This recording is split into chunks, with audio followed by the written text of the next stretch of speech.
gabadh baan ismehersanay muddo ayaan kala maqnayn waxba nama dhex marin kadibna waan kala tagnay ciddad miyaa lagu leeyahay gabadhaas dabcan laba mid bay noqonaysaa gabadha markay ismehersadeen reer iyo gogol ma isku arkeen marnaba mise ismayna arag haddaynan gogolba isku arag say isu mehersadeen ama isku magaalaha joogaan ama ha kala maqnaadaane wax ciddada ma sidaana ku kala tagaan ciddo malaha gabadhaasi ilaahay baa yidhi yaa ayuha aladiina aamanuu idaa nakaxtumu almu'minaati ثuma طallaqtumuuhuna min qabli an tamasuuhun famaa lakum calayhina min ciddatin tactaduunaha haddaad gabdhihii guursataan idinkoon jirkooda taabanin oon galma gogoleed idin dhex marinna aad furtaan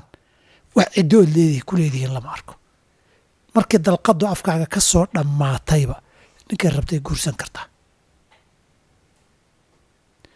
haddii markii aad ismehersateen xiriir gogol iyo galmo idin dhex martay kadibse muddo aad kala maqnaydeen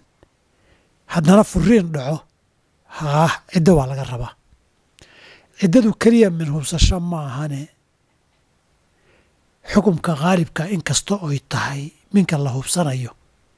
haddana ciddada iyo qadarkeedu qayb tacabudi ah kama madhna soo darteed baa xataa ninkii la waayey 4 sano inta loo qabto xukun ahaan bay kadib ciddo tirsanaysaa mar haddii gogol iyo galma timid mar uun soo martay intay isqabeen labadan qof dalaaqa xigay ku kala tagaan ciddadii bay gelaysaa hadday furiin tahay 3 caado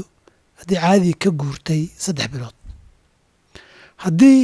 ay fasaq tahayna 1 caado ama 1 bil bay tirsanaysaa wabillahi tawfiiq